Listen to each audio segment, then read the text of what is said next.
กราบเรียนท่านอาจารย์วีนะกราบเรียนท่านอาจารย์วิรรัตน์อ้ำเหมิงขบอยนะคะ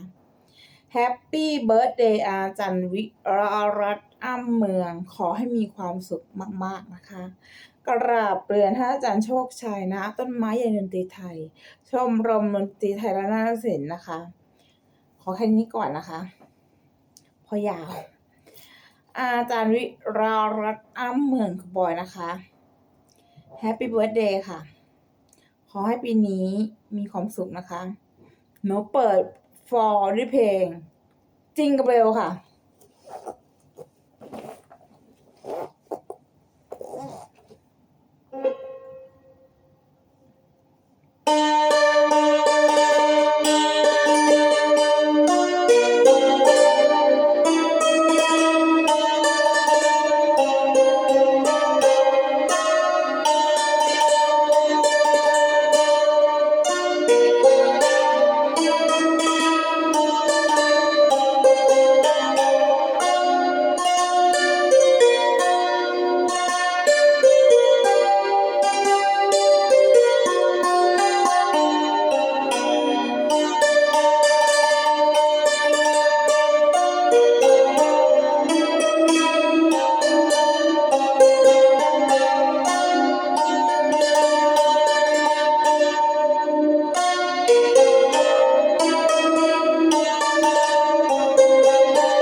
ค่ะเพลงนี้ให้แก่ครูบอยนะคะใกล้คริสต์มาสแล้ว เดือนธันวาแล้วเนาะสิ้นปีคริสต์มาสค่ะพันค่ะ เราคงต้องเป็นแฟนกัน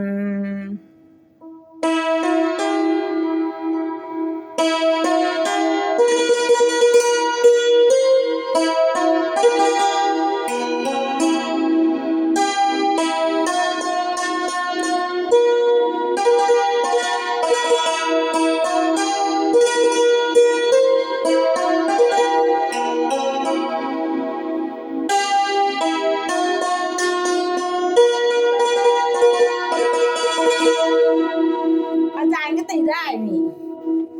รู้ในใจกันเปล่าหนูรอเล่นต่อโหมรมโหมสิทธิ์ค่ะ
จบค่ะครูบอยแฮปปี้เบิร์ดเดย์ค่ะ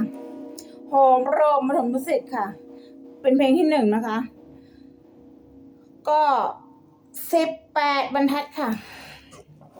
จบค่ะ แขกวอเทศค่ะ หนูมอบให้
ใช่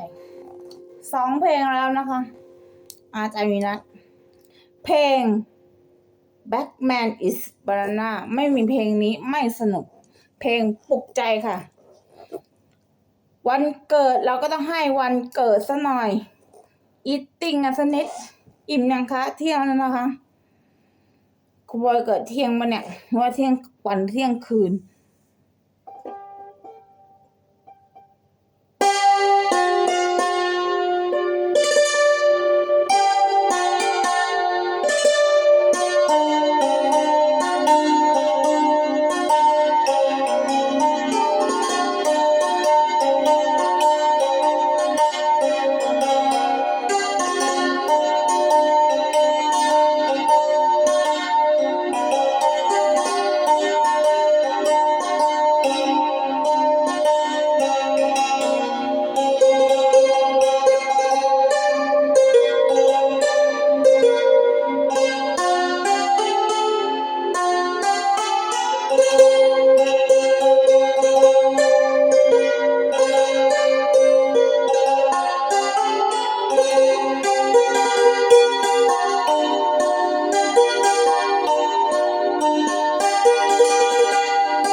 ต่อค่ะครูบอยมีเพลงอีกที่ครูบอยสอนหนูนะคะ เพลงแปะค่ะ อันนี้อาจารย์มีนัดสอน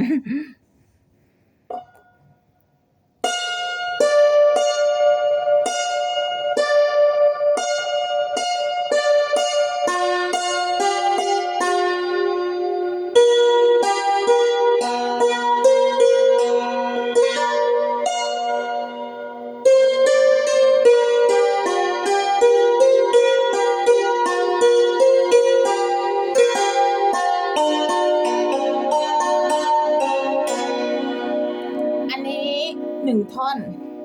แล้วก็มันเป็นอย่างนี้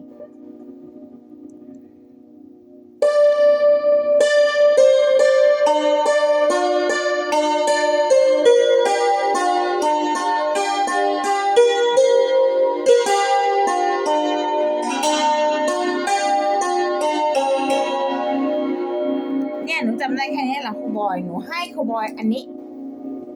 จิตลิดเพราะหนูเนี่ยยังจำไม่ได้ เพลงของครูบอยเลยผมรวมรู้สึกหนูให้ไปแล้วหนูอยากให้เพลงนี้จังเลยรัชกาลที่ 5หนูชอบตี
ราวสมเด็จค่ะ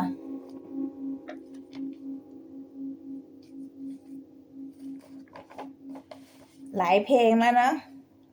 เดี๋ยวนะโหมโรงปฐมนิเทศเดี๋ยวหนูเขียนก่อน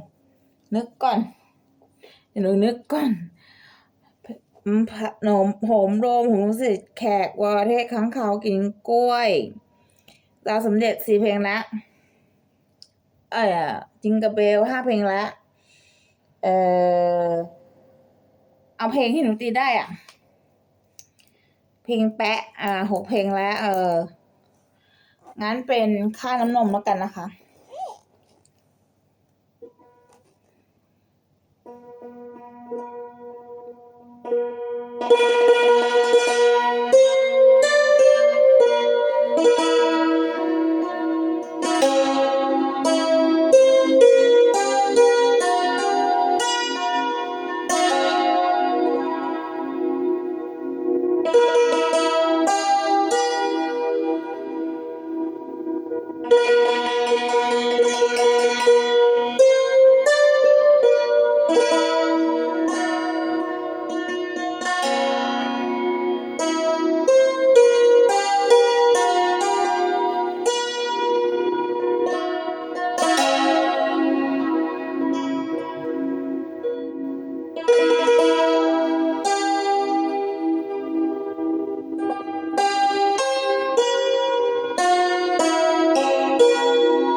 ค่าน้ำนมค่ะ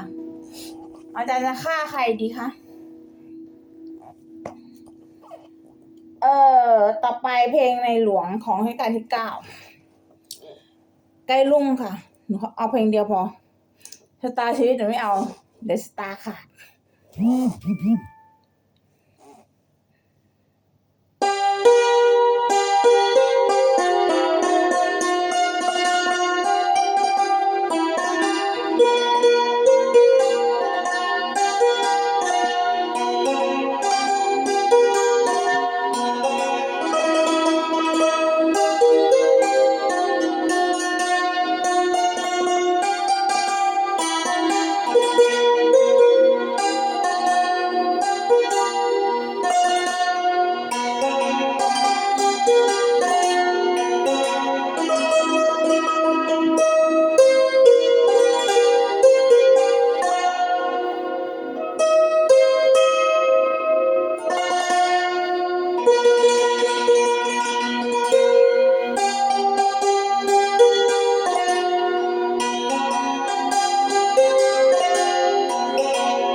เพลงต่อไปนะคะหนูหาก่อนให้หนูหาก่อนตับราวเจริญศรีให้หนูเจอก่อนมันอยู่ตรงนี้แหละมันอยู่แถวๆนี้แหละแป๊บนึงครูบอยหนูพูดจริงมันอยู่แถวๆนี้แหละขอดูโน้ตนิดนึง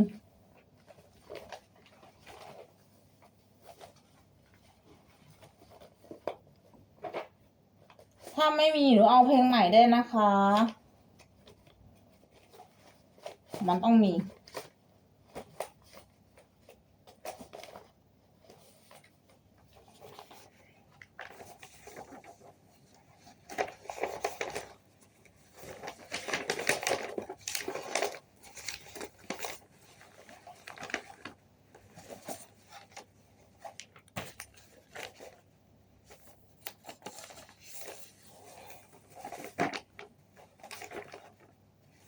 หนูเปลี่ยนเพลงให้ใหม่ราวเสียงเทียนอันนี้ครูบอยสอนหนูตั้งแต่เล็กแล้วเนี่ย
จิงเกอร์เบลต่อไหมหนูชอบจังเลยจิงเกอร์เบลเนี่ย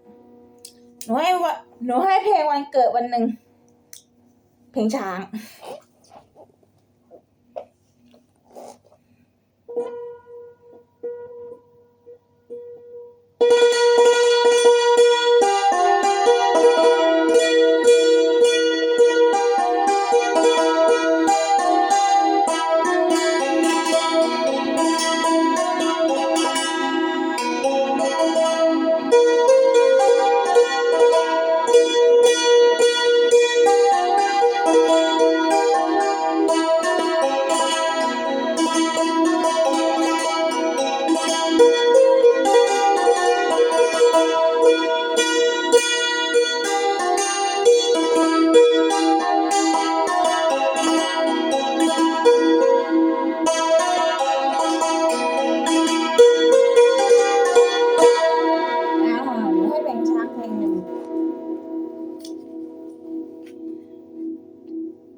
อันนี้ครูบอยสอนจริงเลยอ่ะอันนี้เวิร์บแท้เลยอ่ะเพราะหนูเพลงไม่ค่อยได้หรอกก็มีห่มลมติปแล้วไง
อ่ะราวดวงเดือนค่ะ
บค่ะจบค่ะ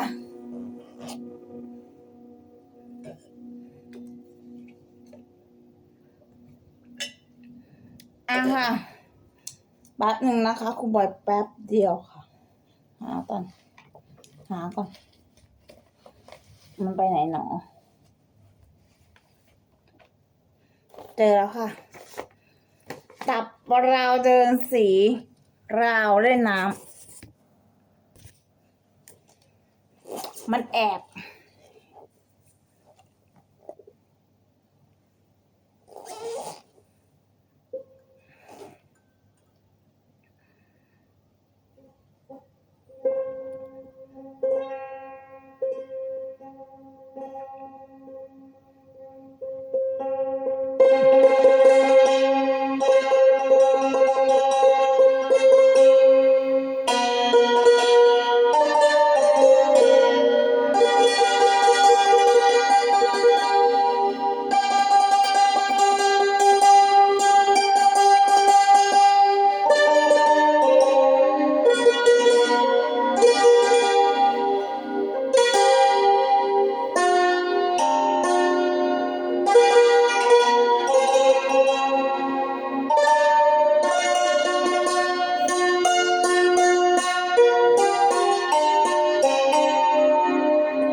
ตับ